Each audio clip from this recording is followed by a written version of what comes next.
In our gym, I usually see that happens when people see a correlation with the performance. They want to get better at the performance in the gym, and they will start to ask, hey, what do I do? And then I go and it's like, nutrition is the place to go. So that's what we're going to talk about, nutrition. First thing I will start with is why. Why is very important. So let me, and with me, when you're talking about anything, you will find that I have a reason, scientific backing reason for anything I'm talking, because other than that, it doesn't make sense to me.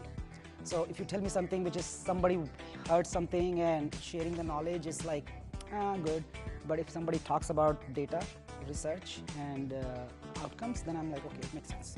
So that is one of the reasons I really got attached to CrossFit, because CrossFit defined the fitness. To date, in the fitness industry, across out there, if you go out and check, nobody gave a definition of fitness. If you ask like how fit you are, nobody can measure it before CrossFit. In 2002, CrossFit, the founder of CrossFit, Greg Glassman, actually published an article where he gave a formula to calculate the fitness. And based on that, the entire CrossFit fitness program was built. So, and it is open source, been there for out there, everybody do the workout, post the score, and it is evidence-based. So it totally like there is no, secret sauce there. It's just what it is, It works, doesn't work, it's all in data. Same thing I want to do on the nutrition. Nutrition is kind of a religious topic. If you bring the nutrition, people are like, oh my God, they have bias towards some kind of diets, and they grew up some way. I grew up in India eating Indian food, and I just couldn't understand other kind of food or nutrition diet plans we have there, different type of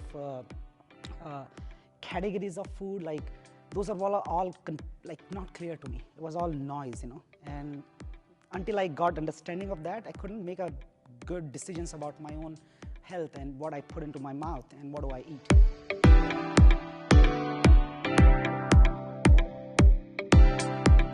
The goal of today's workshop is to give you guys that back, the knowledge I took last 10 years to figure out. I want to give you that on day one. So get that, and then you can start making the right decision from now, and the things will change. That's all it is all about in the nutrition. Makes sense? So when I quantify everything on the nutrition side, I want to give you guys a health continuum, because it's all about health for us. And our gym doesn't even look like a half circle. I want to make a half circle, so it look like a continuum like this. Yeah, this is better. So let's think about health as measurable component. I put this side as a sick, okay? This side I put fit, and this side I put well. We call it sickness, wellness, fitness continuum. You will be at some point at this continuum. Either you are well, you are fit, or you are sick. We can measure your fitness, and there are a couple of markers which will define or give you where you are. Let's take example of health markers, right? Couple of data from the health side. You take your blood pressure.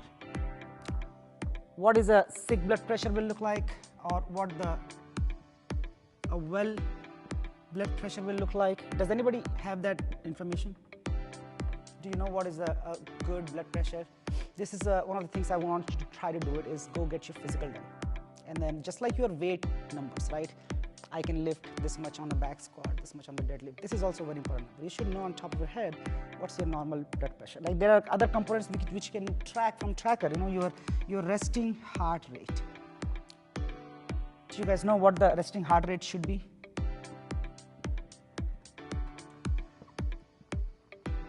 There is a triglyceride. What is that? 50. Yeah, 50 is a really good considered fit people's resting heart rate.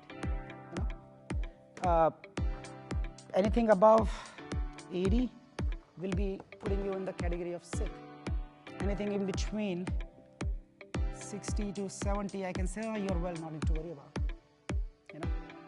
Blood pressure, right? You want a well person's blood pressure is usually you go to doctor and say like 80 over 110 is, or 90 over 120 is considered like, okay, you're fine, right? Now, if this goes anything over 100 over 130, doctor is like, oh, sit down, you need to worry about what's going on in your blood pressure, right? Fit people blood pressure is going to be way lower. You're going to have a probably a 70 or 90. Sometimes they can get worried, hey, are you low blood pressure issue? But as long as your performance is good, you're feeling good, that's a good sign, not a bad thing, right? Triglyceride, your blood sugar level, right? What should be the cholesterol level? Right? There is a number for all of this, and we call it biomarker, where what generally you see on the blood report between range is a well, the level you should have. Then you see people are really at the good side. They are fit people, right? And then you will see that people are on the other side, out of the range. It's sick sign. Makes sense? It's pretty clear with that. This is a one example of measuring where you lie in this country. Other example would be performance, right? What's your deadlift for, let's say this was a bio, let's say a performance. Deadlift, right? If somebody can do 3 times their body weight deadlift, I weigh 200 pounds and I can lift 600 pounds from the ground to full extension, drop the weight. Do you think I need to worry about my strength level there at that point of time? No, right? 3 times body weight. What do you think a sick person's indication? What will be the indication that the person needs to be in the assisted care? If the person cannot carry their own body weight, right? So if you deadlift is, this is a bio, let's take a performance, right? If you cannot carry your body weight, you are going to be in trouble as soon as you get older. You're going to be in assisted care. Make sense, guys? Body weight deadlift. Somewhere in between, well, I can do more than my body weight. I can do 300 pounds, 1.5 times my body weight. As long as I can do that, I don't have to worry about it, right? Example of performance marker. What a mile run will look like for a fit person. Sub 6, sub 5 minutes, right? What will look like for this person? Maybe 10 minutes, 11 minutes, 12 minutes. That's fine, right? What the sick person? Probably walking that mile. Makes sense? Performance marker are also an indication of where you lie in this. Take a biomarker, body weight, body fat percentage, right? Fit person body fat percentage is going to be what? 10%, less than that. Well, persons will be somewhere between 15 to 30%, right? 30 is too much, I would say 25. And then anything over 30 is considered obese in the medical science, right? Body fat percentage. Where do I lie? Somewhere here. Well calculated. Here is the beautiful part of it. The more you are this side, the more hedge you have against the sickness. Before you get here, you have to cross this and come here, right? If this person gets sick, unfortunate reasons, something happens, get into a car accident, cannot do anything for 4 or 5 months. Do you think that person will suddenly drop here, all the biomarker will move here, all the strength number will move here? No, that person needs to go here first. This much is the buffer. Now imagine what will happen if this person is here and something unfortunate thing happens and it drops down here. Imagine their recovery and how long it's going to take. So what we want, when you come to the gym, what is my goal? Is to create the buffer, give you as much as buffer I can, so you are safe against sickness, which can be any unfortunate reasons. Make sense, guys? Our goal is to create this buffer. I'm not being happy here. I need to go that side. If you are happy here, you are going to be in trouble when the time comes. So your goal at any day is to how much I can push and stay at this side. Because that's your insurance policy right there. When the COVID came, these are not the people who died.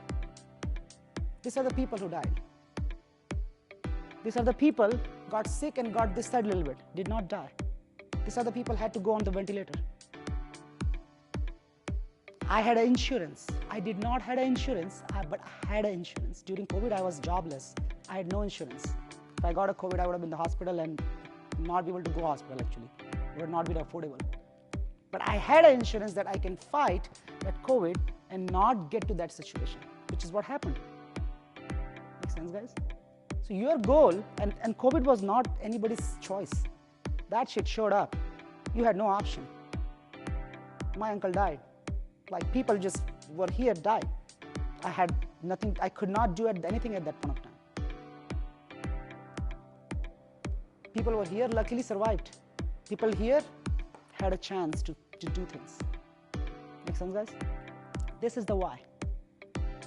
This is why we focus on trying to be fit.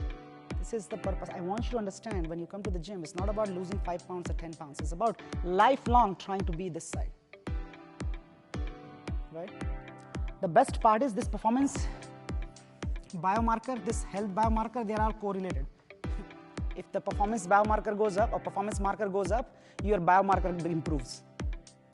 And you will see that. That's why I want you to go take a baseline now.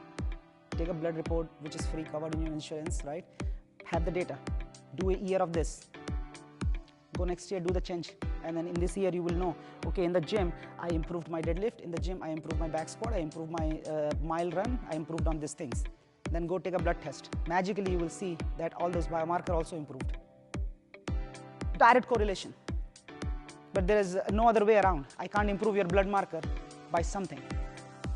So what is in my control in the gym is to do the physical performance improvement, and you will see results in every way. Your body fat percentage will go down. Your what do you call the blood pressure, the resting heart rate, everything is gonna go in the right direction. Now, the biggest problem I have is this: the thing I control is only 90 minutes and maybe 4 or 5 hours in the week in the gym. The rest is you, which you have to control and make decisions and do the things.